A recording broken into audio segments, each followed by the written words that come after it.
I want to put this into perspective for you guys so you can understand this situation better. Imagine that your income was $50,000, but you were spending $70,000 per year, and you owed a total of $360,000. This is what the national debt would look like if it were a personal debt. If every man, woman, and child who is a citizen of the US paid $100,000 cash to pay it off, it would still not be paid off. The United States national debt is currently over $36 trillion.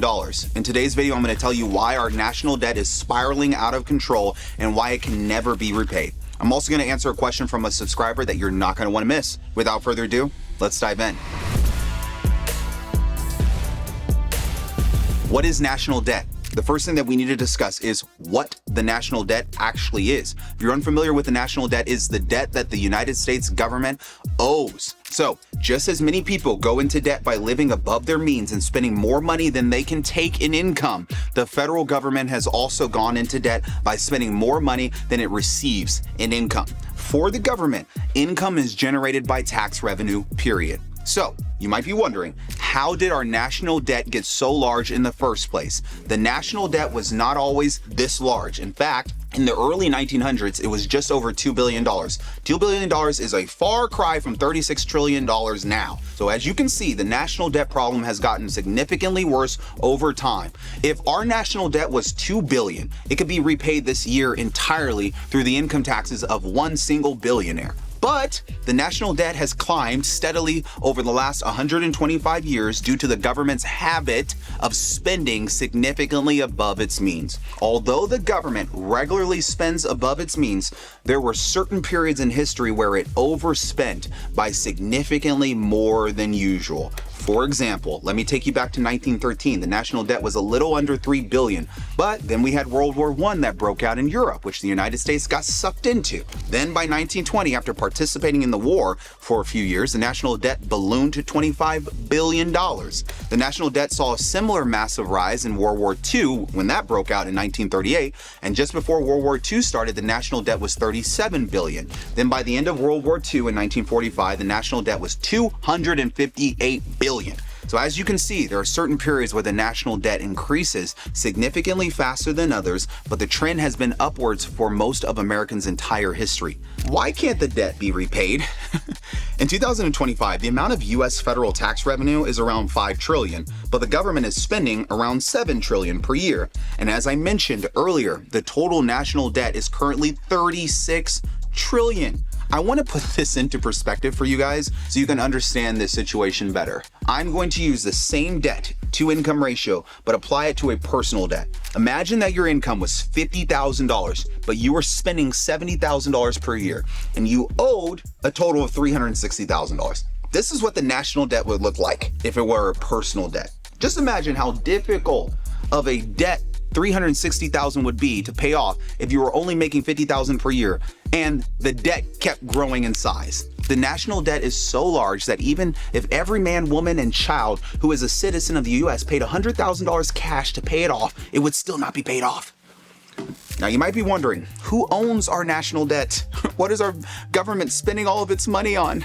The US national debt is owned by a combination of nations, corporations, central banks, individuals, and entities. The top 5 countries who own the most national debt are Japan, China, the United Kingdom, Luxembourg, and Canada. The US also owes over $5 trillion to the Federal Reserve. Additionally, it owes over $5 trillion to the US savings bond holders, $3 trillion to mutual funds, and $1 trillion to pension funds. As you can see, there are many different holders of the US debt, and guess what? The US government has to pay them all back. So what does the government spend all of its money on?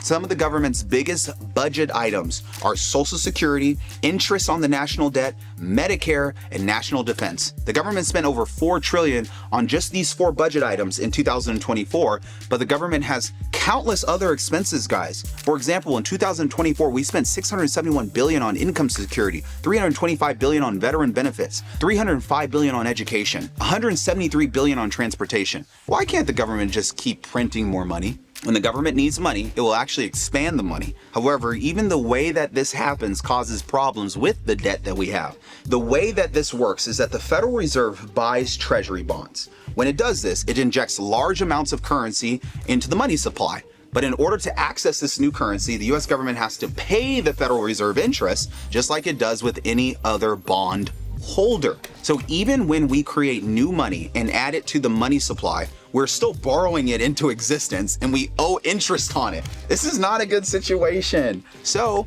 there's the obvious problem of inflation. If the government prints too much currency at once, it can cause severe inflation and eventually hyperinflation. You might have noticed that inflation seemed to skyrocket in the aftermath of the pandemic, and this is mainly because the government printed trillions of dollars to help the country survive the pandemic. The prices of things like homes, groceries, and vehicles took off significantly after the pandemic, and the Fed has been trying to get inflation under control ever since. There have been countless cases in history of national currencies being completely destroyed because of the government trying to print its way out of its national debt. One of the most famous examples of this is what happened to Germany in the 1920s. After World War I, Germany printed vast amounts of currency to pay reparations. This led to hyperinflation, where the price of goods skyrocketed and the German mark became worthless. People needed wheelbarrows full of money just to buy basic goods. The entire currency collapsed.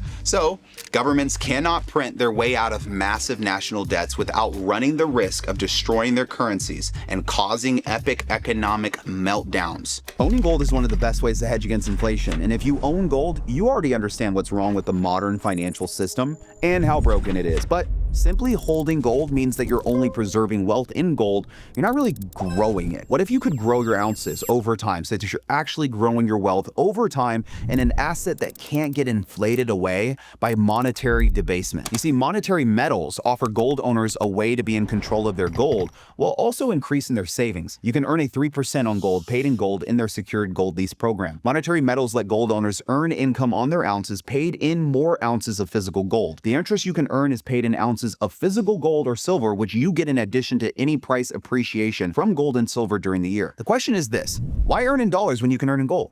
Join thousands of investors earning interest in physical gold and silver every month with monetary metals. Click on the link in the description below to learn more. Has the US national debt ever been paid off? Only one president in history ever successfully paid off the national debt. Andrew Jackson, 1835.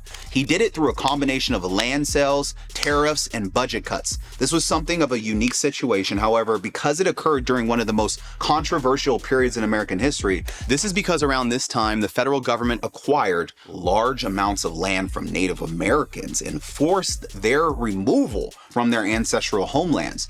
It then made an incredible profit by selling the newly acquired land to settlers that were coming here, and they used these profits to pay off the national debt. Since Andrew Jackson, no sitting president has been able to completely eradicate the nation's national debt. And in fact, the debt started coming right back after Andrew Jackson left the White House. The United States government could hypothetically sell land today to pay off some of the national debt, but then it would dramatically reduce the size of our country. This is not likely to be a solution that the government will ever contemplate. It may one day sell off certain territories, but not enough to pay off the entire national debt or even close to it. So, will it ever be possible to pay off the national debt? Some people would tell you that if it were possible, then some president would have done it since 1835. But it's extremely unlikely that the government will be able to pay off the national debt without causing some sort of catastrophic event, such as a complete destruction of the currency through hyperinflation. There are several things that the government could do to reduce the deficit each year, but all of them are